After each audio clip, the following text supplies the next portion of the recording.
जय Shri Mahakal. Hello guys, welcome to Aryash Mishra blog.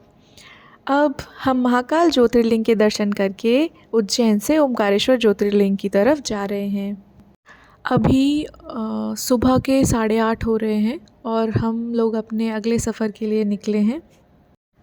Mahakaleshwar ज्योतिर्लिंग से ओमकारेश्वर ज्योतिर्लिंग की जो डिस्टेंस है वो लगभग 135 किलोमीटर है।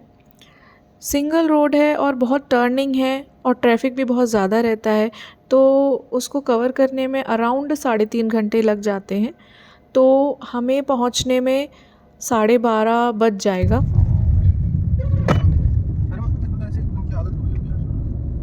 अभी आदत नहीं हुई है। हाँ, होता तो है, पर मेरे कान बंद हो जाते हैं और मैंने वोमिकाइन खाई हुई है क्योंकि मुझे ऐसे सफ़र में तो ज़रूर वॉमिट होती है। सो मैं एकदम रेडी हूँ घाट के लिए।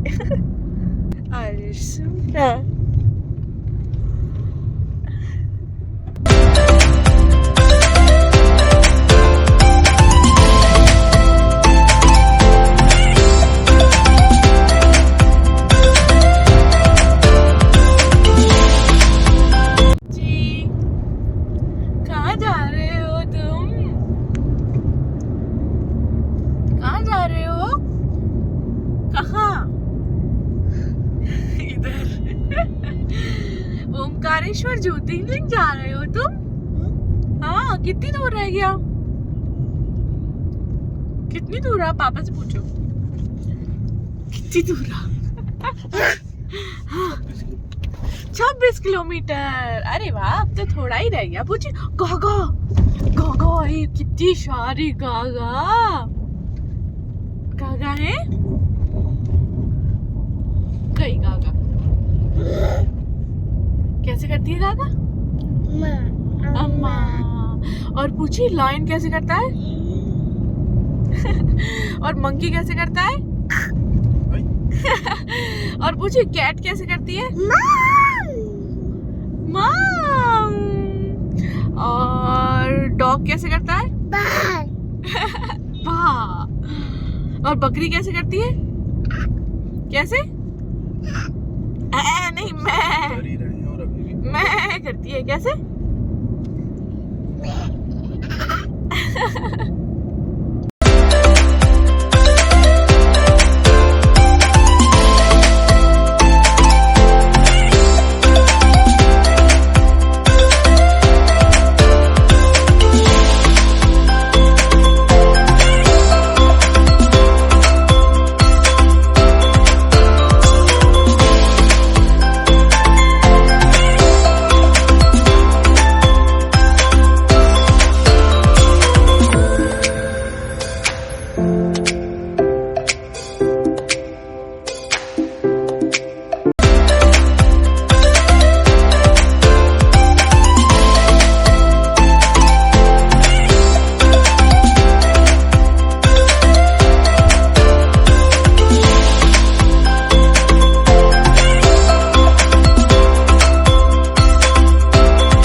ओमकारेश्वर मंदिर भारत के मध्य प्रदेश के खंडवा जिले में स्थित है। यह मंदिर नर्मदा नदी के बीच शिवपुरी नामक द्वीप पर स्थित है। यह द्वीप हिंदू पवित्र चिन्ह ओम के आकार में बना है। यहाँ 2 मंदिर स्थित हैं, पहला ओमकारेश्वर और दूसरा ममलेश्वर। यह भगवान शिव के 12 ज्योतिर्लिंगों में से एक है। ओमकारेश्वर लिंग किसी मनुष्य के द्वारा गढ़ा तराशा या बनाया हुआ नहीं है, बल्कि यह प्राकृतिक शिवलिंग है। इसके चारों ओर हमेशा जल भरा रहता है। प्रायः किसी मंदिर में लिंग की स्थापना गर्भगृह के मध्य में की जाती है और उसके ठीक ऊपर शिखर होता है, किंतु यह ओमकारेश्वर लिंग मंदिर के गुम्बद के नीचे नहीं है। इसकी एक विशेषता यह भी है कि मंदिर की ऊपरी शिखर पर भगवान महाकालेश्वर की मूर्ति लगी है। कुछ लोगों की मान्यता है कि यह पर्वत ही ओमकार रूप है। परिक्रमा के अंतर्गत बहुत से मंदिरों के विद्यमान होने के कारण भी यह पर्वत ओमकार के स्वरूप में दिखाई पड़ता है। ओमकारेश्वर के मंदिर ओमकार में बने चंद्र का स्थानीय ओम, इसमें बने हुए चंद्र बिंदु का जो स्थान है वही स्थान ओमकार पर्वत पर ओमकारेश्वर मंदिर का है। ओमकारेश्वर ज्योतिर्लिंग को लेकर कई कहानियाँ प्रचलित हैं, जिनमें से एक कहानी के अनुसार एक बार नारद जी विंध्याचल पर्वत पहुँचे। वहाँ पहुँचते ही पर्वतराज कहे जाने वाले विंध्याचल ने नारद जी का आदर सत्कार किया। इसके बाद विंध्याचल पर्वतराज ने कहा कि मैं सर्वगुण संपन्न हूँ, मेरे पास सब कुछ है। नारद जी पर्वतराज की बातों को सुनते रहे और चुप खड़े रहे।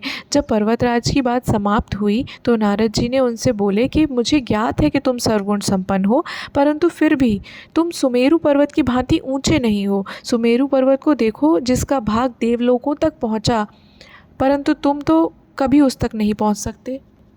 नारद जी की बातें विंध्याचल पर्वतराज को बहुत चुभ रही थीं और वे बहुत परेशान हो गए, क्योंकि यहाँ पर उनके अहंकार की हार हुई। उन्होंने लगभग 6 महीने तक भगवान शिव की कठोर तपस्या कर प्रसन्न किया। अंततः भगवान शिव विंध्याचल से अत्यधिक प्रसन्न हुए और उन्होंने प्रकट होकर उनको वरदान मांगने को कहा। इस पर विंध्याचल पर्वत ने कहा कि हे प्रभु, मुझे बुद्धि प्रदान करें और मैं जिस भी कार्य को प्रारंभ करूं वह सिद्ध हो। इस प्रकार विंध्याचल पर्वत ने वरदान प्राप्त किया। भगवान शिव को वहां देखकर आसपास के ऋषि मुनि भी वहां आ गए और उन्होंने भगवान शिव से यहाँ वास करने की प्रार्थना की। इस प्रकार भगवान शिव ने सभी की बात मानी। वहाँ पर स्थापित लिंग 2 लिंगम में विभाजित हो गया। इसमें से विंध्याचल द्वारा स्थापित पार्थिविक लिंग का नाम अमलेश्वर लिंग पड़ा, जबकि जहाँ भगवान शिव का वास माना जाता है उसे ओमकारेश्वर शिवलिंग के नाम से जाना जाता है।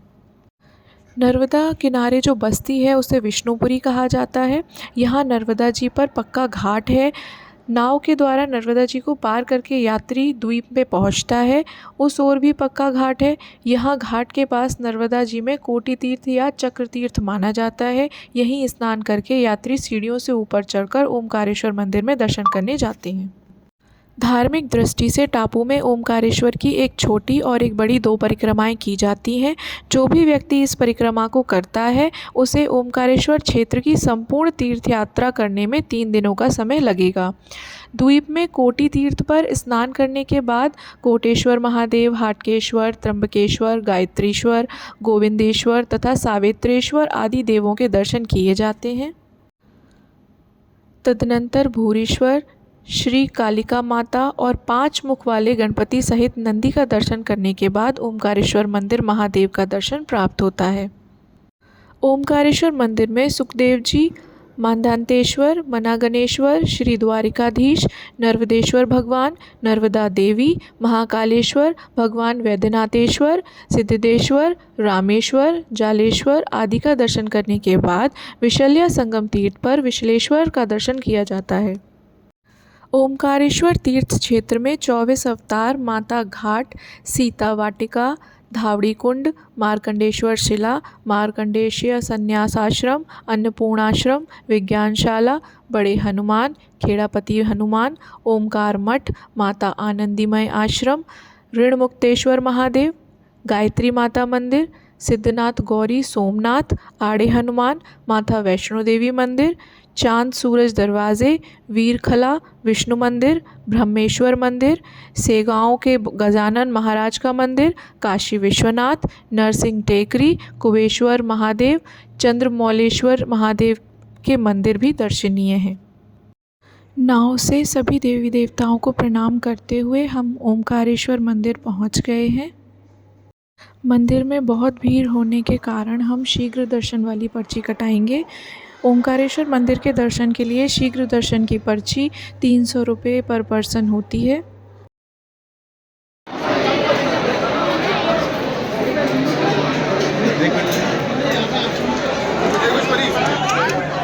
भैया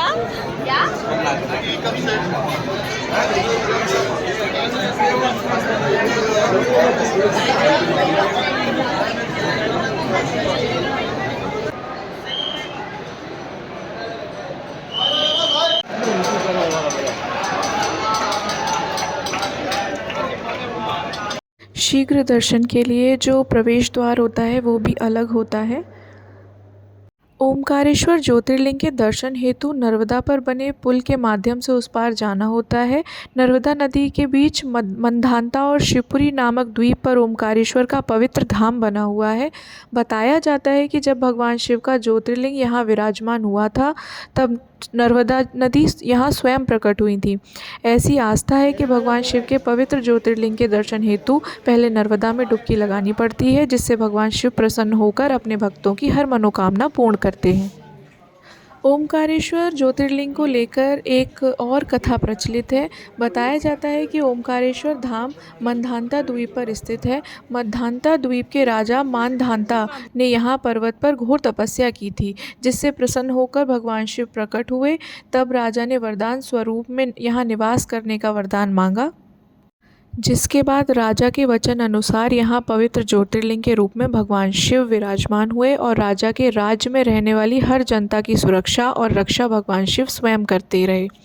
प्राचीन कथाओं के अनुसार ओमकारेश्वर को तीर्थनगरी ओमकार मंधाता के नाम से भी प्राचीन समय में जाना जाता था। ओमकारेश्वर को लेकर कई मान्यताएं हैं जो इस तीर्थ के प्रति एक नई आस्था को हर दिन मनुष्य में उत्पन्न करती है। कहा जाता है कि यहाँ पर 33 करोड़ देवी देवताओं का वास है और नर्मदा नदी मोक्षदायिनी है। पुराणों के अनुसार नर्मदा नदी के पत्थरों में शिवजी स्वयं प्राण प्रतिष्ठित रहते हैं, यानी उन्हें शिव का अंश माना जाता है। पौराणिक कथाओं के अनुसार नर्मदा नदी के पत्थरों को भगवान शिव की उपाधि प्राप्त है। पुराणों में बताया जाता है कि इस नदी के पत्थरों में शिवलिंग स्वयं प्राण प्रतिष्ठित रहते हैं, यानी उसमें भगवान शिव का अंश माना जाता है। कहते हैं कि इसे नियमित रूप से स्नान कराने और पूजन से घर में सभी दोष दूर हो जाते हैं। इतना ही नहीं, इससे ग्रह बाधाएं भी दूर हो जाती हैं। पौराणिक कथा के अनुसार प्राचीन काल में नर्मदा नदी ने बहुत सालों तक तपस्या करके ब्रह्मा जी को प्रसन्न किया था। इसके बाद उन्होंने नर्मदा नदी को वर मांगने को कहा। कहते हैं कि उस समय नर्मदा नदी ने ब्रह्मा जी से गंगा के समान होने का वर मांगा था, लेकिन ब्रह्मा जी ने उनसे कहा कि अगर कोई दूसरा देवता भगवान शिव की बराबरी कर ले, कोई दूसरा पुरुष भगवान विष्णु के समान हो जाए, कोई दूसरी नारी माता पार्वती के समानता कर ले, तो कोई दूसरी नदी भी गंगा के समान हो सकती है। ब्रह्मा जी की ये बात सुनकर नर्मदा नदी उनके वरदान का त्याग करके काशी चली गई। वहाँ पिलपिलार्थ में नर्मदा नदी ने शिवलिंग की स्थापना की और तपस्या करने लगी। उनकी तपस्या से प्रसन्न होकर भगवान शिव ने उन्हें वर मांगने को कहा। तब नर्मदा नदी ने कहा कि बस आपके चरणों में मेरी भक्ति बनी रहे। नर्मदा की ये बात सुनकर भगवान शिव प्रसन्न हो गए और कहा कि तुम्हारे तट पर जितने भी पत्थर हैं वे सब मेरे वर से शिवलिंग स्वरूप हो जाएंगे। आगे भगवान शिव ने कहा कि गंगा में स्नान करने पर शीघ्र पापों का नाश होता है, वहीं यमुना में 7 दिन और सरस्वती में 3 दिन में पापों का नाश होता है, लेकिन तुम सिर्फ दर्शन मात्र से ही संपूर्ण पापों का नाश करने वाली होगी। इतना ही नहीं, तुमने जिस नर्मदेश्वर शिवलिंग की स्थापना की है वे पुण्य और मोक्ष देने वाला होगा। इतना सब कहने के बाद भगवान शिव उसी लिंग में लीन हो गए और शिव जी के ये वरदान पाकर नर्मदा नदी बहुत प्रसन्न हुई। इसलिए कहा जाता है कि नर्मदा का हर कंकड़ शिव शंकर का रूप है। ओमकारेश्वर ज्योतिर्लिंग के बहुत अच्छे दर्शन के बाद अब हम अपने अगले सफ़र पर चल दिए हैं। आज की हमारी फाइनल डेस्टिनेशन सलकनपुर है। सलकनपुर में हमारी कुलदेवी है और वहाँ पर आर्यश को दर्शन कराने हैं। सलकनपुर पहुँचते पहुँचते हमको रात हो जाएगी, लगभग 8 बजे के आसपास हम सलकनपुर पहुँचेंगे, तो तब तो दर्शन नहीं हो पाएंगे। वहाँ पर हमारा नाइट हॉल्ट है आज का, और फिर नेक्स्ट डे मॉर्निंग में हम दर्शन के लिए निकलेंगे।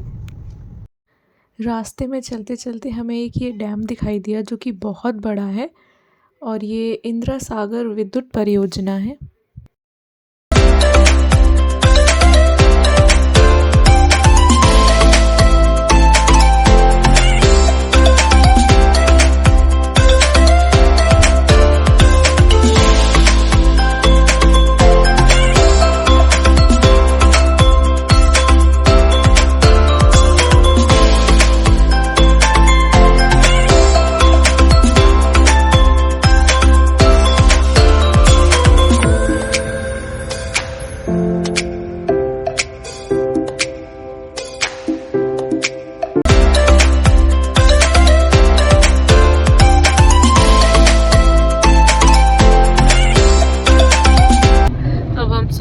जा रहे हैं सलकनपुर के रास्ते में। बस ये घाट ही घाट हैं, घाट ही घाट हैं और मेरा सर घूम चुका है। अब कुछ नहीं बचा मेरे सिर में।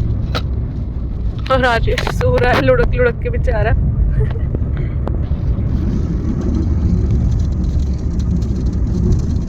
हम सलकनपुर पहुंच गए हैं। अभी एक होटल है, उसमें हमें रुकना है। आज रात का स्टे वहीं पर है।